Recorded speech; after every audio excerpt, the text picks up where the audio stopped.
Muito obrigado, muito boa tarde. Meus cumprimentos ao senador Mourão, que preside essa audiência pública. Meu cumprimento também aos colegas e às colegas com os quais a gente tem o privilégio de compartilhar essa mesa. Eu vou abordar, até pelo tempo reduzido, o tema específico do processo administrativo tributário, do contencioso administrativo. Eu acho importante a gente passar inicialmente, seguramente os colegas vão abordar o mesmo tema também, outros colegas, mas algumas questões conceituais eu acho que são importantes que se coloquem desde logo. Eu coloquei aqui na tela, senhores, o que a emenda 132 de 2023, a emenda que veiculou a reforma tributária sobre o consumo, o que essa emenda contém a respeito do tema do contencioso administrativo. É só o que está destacado em amarelo naquela tela. Aparentemente, é um texto bastante singelo e pode dar a impressão equivocada de que o tema do contencioso administrativo foi, vamos dizer, subdisciplinado nessa emenda, o que não é verdade. E por isso que eu acho importante, como ponto de partida dessa discussão, nós trabalharmos com alguns conceitos, e até de modo a colocar o tema do contencioso administrativo sobre a perspectiva mais adequada a nosso juízo. E o primeiro ponto, né, que é importante ao tratar do tema contencioso, é essa primeira reflexão, né? Quais são as causas do contencioso tributário? Por que o Brasil é o país do planeta Terra que tem o maior nível de contencioso administrativo, de contencioso judicial também, em matéria tributária? Né? E a resposta a essa questão já começa a esclarecer a importância da emenda 132, né? A importância dessa entrega que o Parlamento brasileiro fez à nação em 2023, porque a nossa convicção é de que as causas do contencioso não radicam exclusivamente na norma tributária. O contencioso, as causas do contencioso estão no direito material tributário. É aí que é a origem de todo o contencioso que assola o país, né, em todos os tributos, e não é diferente em relação aos tributos sobre o consumo.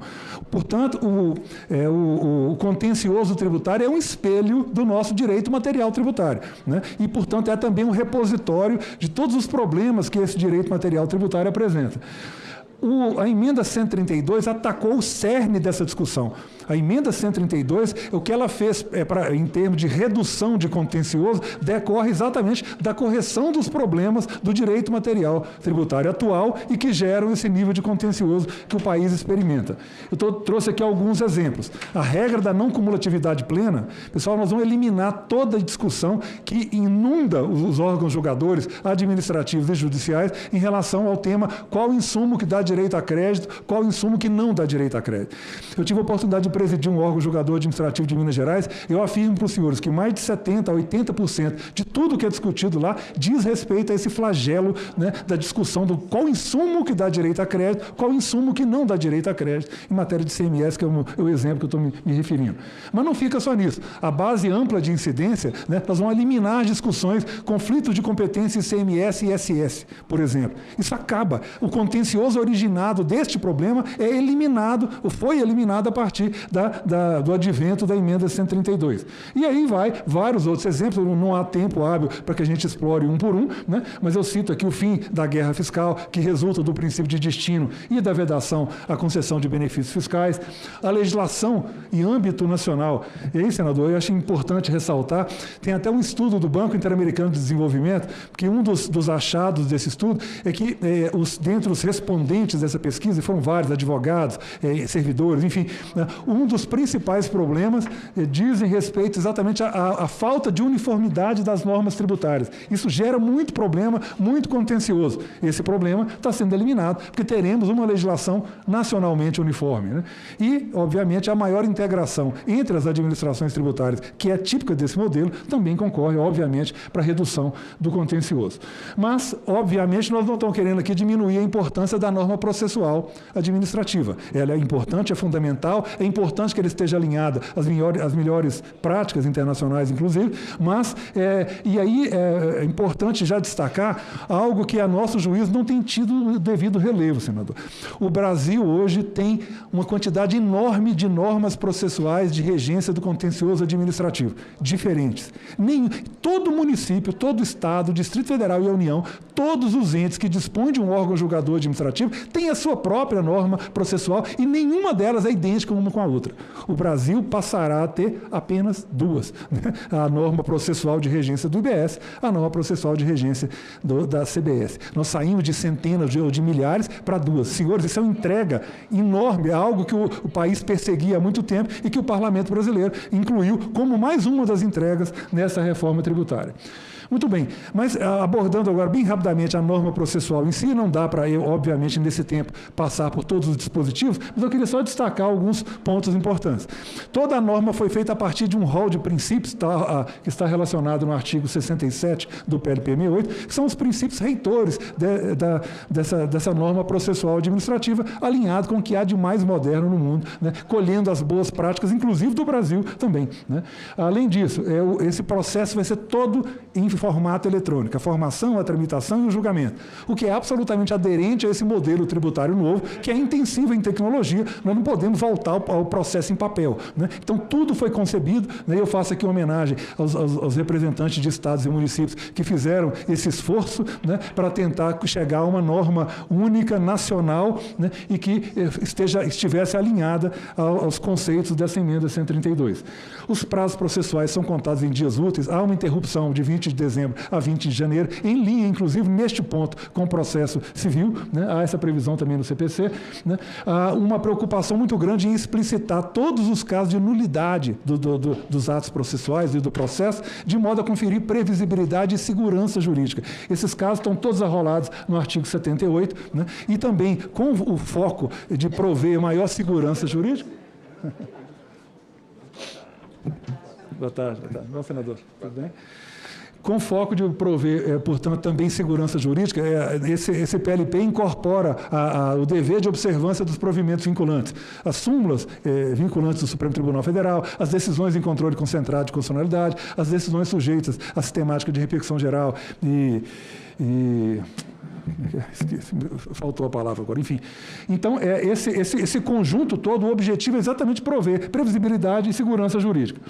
Além disso, há 4 figuras recursais que estão previstas nessa norma processual, né? A ideia aqui é exatamente assegurar ao contribuinte que está litigando em via administrativa os instrumentos processuais para que ele possa, inclusive, se socorrer de uma segunda e até uma terceira instância. Eu quero até interessante pontuar, não há nenhuma previsão absolutamente de necessidade de depósito, de caução ou de depósito em garantia para acionamento das instâncias recursais. O PLP não contém nenhuma previsão nesse sentido, né? Essas figuras recursais, a nosso juízo, estão bem dimensionadas para cobrir todas as possibilidades. Há também a previsão de um incidente de uniformização, a ideia, inclusive, de já assegurar súmulas em relação a decisões repetitivas, de modo até a aliviar a terceira instância. A lógica do incidente de uniformização é essa. Há uma arquitetura institucional, né, que foi composta em 3 instâncias de julgamento, a primeira instância com representantes do fisco e a segunda e terceira, a instância recursal e a instância de uniformização, essa sim com participação de representantes do fisco e dos contribuintes. E é interessante até pontuar, esta arquitetura, a nosso juízo, ela foi bem dimensionada, embora se possa calcular que eventualmente nós teremos 300 ou 400 ou até 700 pessoas envolvidas, né, no trato do contencioso administrativo. Este número é muito menor, para ser exato, é aproximadamente 300 vezes menor do que o padrão do Brasil hoje, segundo o Banco Interamericano de Desenvolvimento. Esse estudo a que eu me referi, esse diagnóstico que foi feito pelo BID, ele identificou um padrão de 0,84 julgador por milhão de habitantes hoje no Brasil. Tem local, como a Prefeitura de Belo Horizonte, que tem 14 julgadores por milhão, mas o padrão do Brasil é 0,84. O que está aqui é 0,002, 400 vezes menor que o padrão do Brasil hoje. Então, é um contencioso que foi, embora eventualmente se possa assustar com esse número, mas ele está substituindo o contencioso de todos os estados e todos os municípios. Muito bem, até uma observação rapidinha, eu sei que pretendo não exceder o meu tempo, mas foi aprovado aqui nesta casa, em dezembro do ano passado, o PLP 124 de 2022, que, dentre outras matérias, também trata do processo administrativo. E há uma grande convergência entre o PLP 108 e o PLP 124 de 2022, aprovado nesta casa. Uma grande convergência, e eu diria, em alguns pontos, o PLP 108 até avança mais do que o PLP 124. Vou exemplificar para os senhores. No PLP 124 está prevista a possibilidade de uma segunda instância recursal só para os entes que dispõem de população com mais de 100 mil habitantes. Este duplo grau de jurisdição no 108 está garantido para todo e qualquer ente, todo e qualquer cidadão, não interessa em que município esteja. Esta garantia já está dada no 108 e, portanto, vai até além, né, do que está no PLP 124. De igual modo, a própria existência de uma instância de uniformização, uma instância que visa prover esse padrão de decisões, né, no PLP 124, ela é uma possibilidade. Para os estados que detêm, os entes que têm essa terceira instância, tem a figura do recurso lá chamado recurso especial, aqui recurso de uniformização, mas no PLP 108 esse tem uma garantia assegurada a todo o país, qualquer que seja o município ou o estado, está à disposição dos contribuintes, né, e da sociedade e também da própria administração tributária, uma instância de uniformização das decisões dos órgãos julgadores. Eu quero só encerrar, tentando me manter dentro do limite de tempo, destacando algumas questões que eu acho que são fundamentais quando se discute contencioso administrativo. É importante a gente saber diferenciar o contencioso administrativo do judicial. O administrativo não é um judicial de segunda classe. Os objetivos e os fundamentos são completamente diferentes, né? O que se busca no contencioso administrativo é fazer o batimento entre o lançamento e a legislação. O lançamento está de acordo com a legislação, este é o papel do contencioso administrativo. Ele é um órgão julgador administrativo, embora tenha a participação de representantes da sociedade, e isso enriquece, qualifica essas decisões, mas o órgão é administrativo, ele integra a administração pública. O fundamento constitucional dele não está no direito de ação, está no direito de petição aos poderes públicos, e é por isso que qualquer pessoa, mesmo sem advogado, tem direito de peticionar aos poderes públicos, pode acionar o contencioso administrativo, mesmo que não possa pagar um advogado e não tenha uma defesa técnica. Então, há diferenças sensíveis, né? E a nosso juízo, esse contencioso administrativo, tal como concebido, ele é muito mais democrático, muito mais aberto a quem não pode se socorrer de uma defesa técnica, né? Então é importante que a gente faça esse discrímino, até para que a gente não tente reproduzir no contencioso administrativo tudo que vale no judicial, porque são lógicas conceituais e constitucionais diferentes, né? Obviamente, o respeito, e eu encerro aí, para manter o meu tempo, obviamente, o chamado ciclo das garantias processuais constitucionais é o que iguala o contencioso administrativo ao judicial. O respeito ao devido processo legal, ao contraditório, à ampla defesa. E aí, dois princípios muito importantes, razoável duração do processo e celeridade, estão no artigo 5º da Constituição e são comandos também para o contencioso administrativo. E é por isso que é importante aqui a gente refletir sobre algumas propostas, por exemplo, de triplicação dos prazos de apresentação de impugnação. Este estudo do BID, um dos achados deste estudo, é exatamente a conclusão feita pelo Banco Interamericano de Desenvolvimento e o Instituto Brasileiro de Jurimetria, de que prazos excessivos acabam estimulando o não recolhimento. Exatamente, e também, inclusive, algumas práticas de esvaziamento patrimonial. Tá? Essa não é o comando constitucional, é exatamente no sentido de buscar maior celeridade. Os prazos processuais que estão no PLP 108 estão próximos aos que estão no 124, com alguma diferença. Eu encerro só pontuando. Há uma proposta de prazo de até 60 dias úteis, se não me engano, para impugnação. Só para que os senhores tenham ideia, o cenário atual, também levantado pelo Banco Interamericano de Desenvolvimento, em todos os entes da Federação, Estados, Município e União, que foram pesquisados, esse prazo é de 30 dias corridos. No PLP está 20 dias úteis, que é aproximadamente correspondente aos 30 dias corridos. Então, em todos os entes do Brasil, desde sempre, 30 dias corridos, com exceção do município de Fortaleza, que são 15 dias corridos. Então, este PLP tentou, neste ponto, manter um padrão já incorporado, inclusive, ao costume nacional, né, mantendo, portanto, prazos próximos aos prazos que vigoram atualmente, vigoram já há muitos anos.